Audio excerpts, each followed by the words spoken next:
Welcome to the Keeping It Real podcast with Sulma, the swearing therapist. Hi, I'm Sulma Williams, a licensed clinical social worker who likes to keep it real and swears a lot.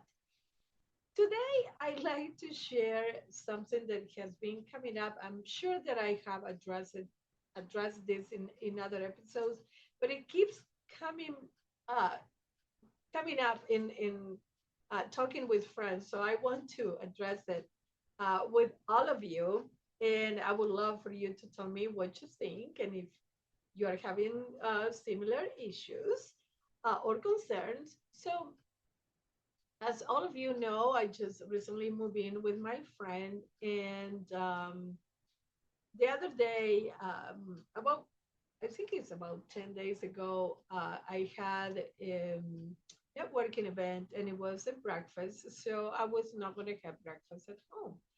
And I was getting ready to leave. She was still sleeping. So I turned on the coffee machine for her. So for whenever the fact she was going to get up, she could make her coffee. So and so I did it and I fucking laughed, right? Like, so then I get a message from her saying, "Thank you for turning on the coffee machine. I really appreciate it." Which absolutely made my day, right? Now, she's a woman, I'm a woman.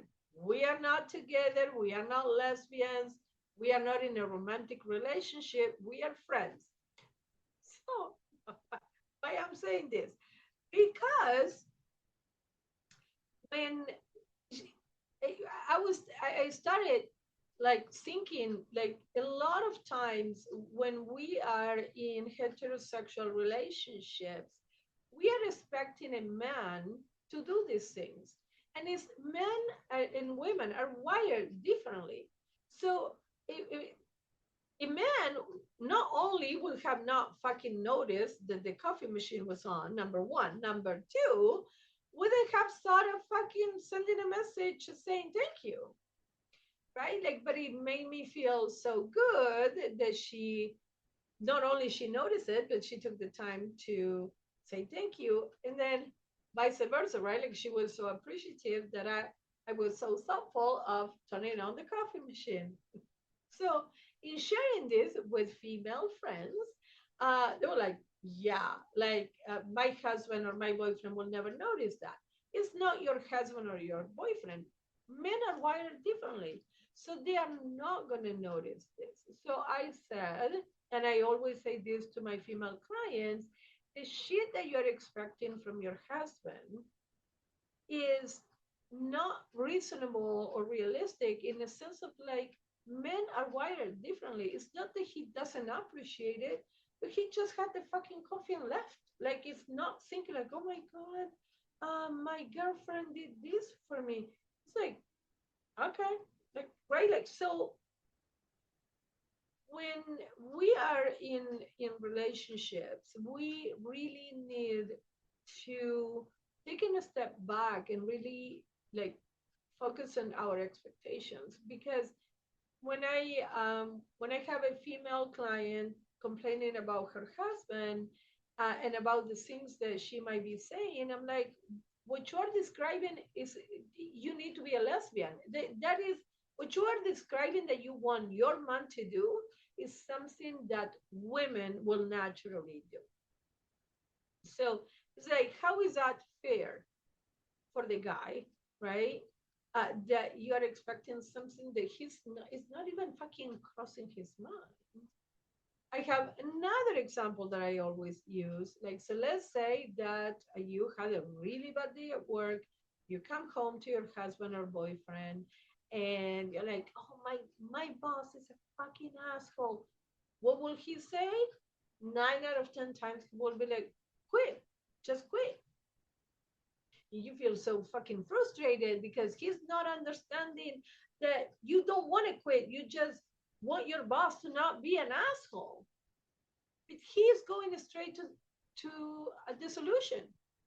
So you are fucking miserable, then quit, right?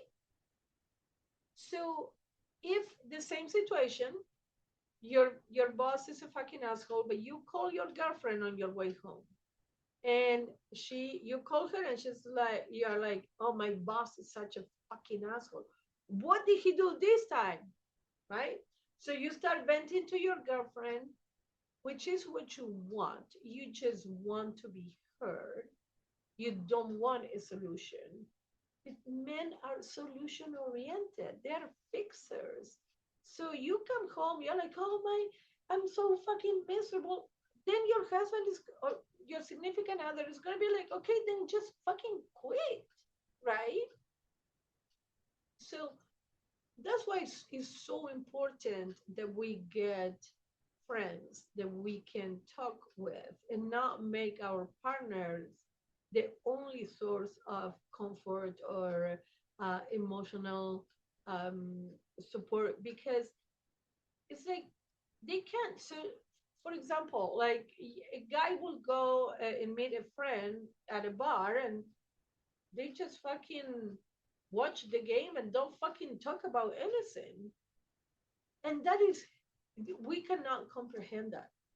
We as women, it's like, what you mean? Like, didn't you ask for his girlfriend, or why he broke up, or why is he divorced, or whatever fucking situation it might be? It's like, no, what did you do? We just watched the game. And that's literally what they did. They just watched the game because they were meeting to watch the game. So there is a video on YouTube. Is an old video, but I always send it to my clients because it's spot on. You're gonna notice how old the video is because of the hairdo that the ladies in the video have, like in the public.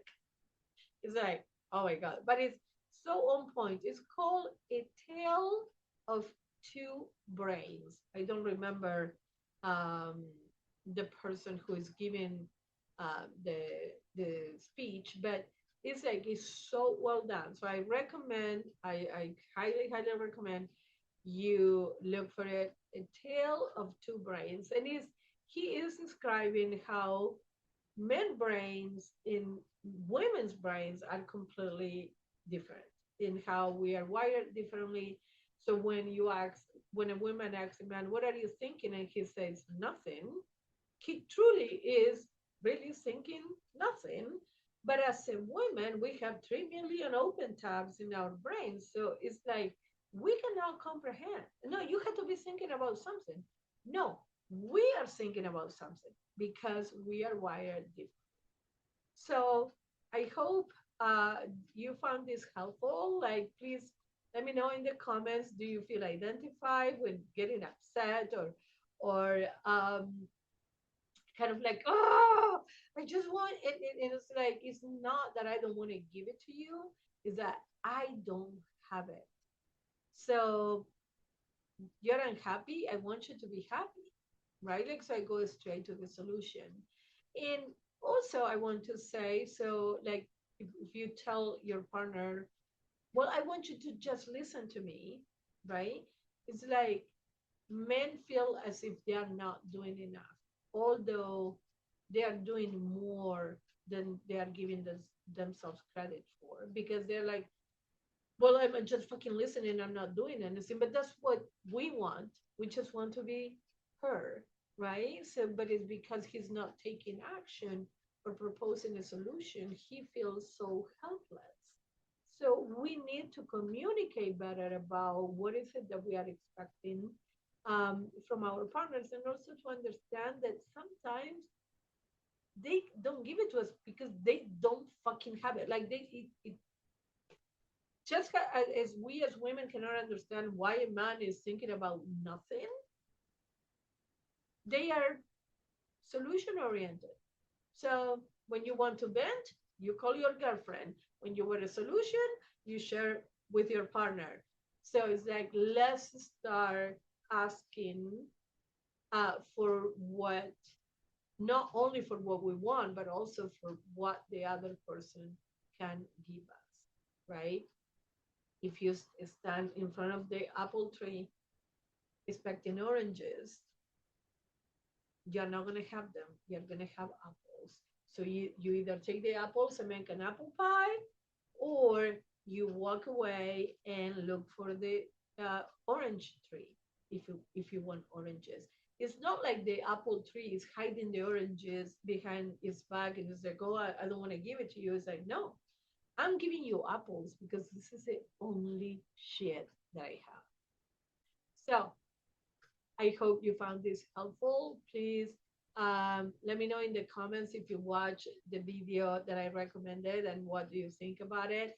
As always, if you woke up today, your mission in life is not complete. Keep putting one foot in front of the other, and you're going to come on the other side of the challenge you're currently facing. Please follow, subscribe, like, share, recommend whatever the fuck you do in the platform that you're listening to this podcast. And as always, thank you for the support. Please follow me on Instagram at the Swearing Therapist and check out my new website. Like a lot of fucking tears and time and heart went into it. Is dragonflytherapyservices.net. Thank you, and I'll see you next time. Bye.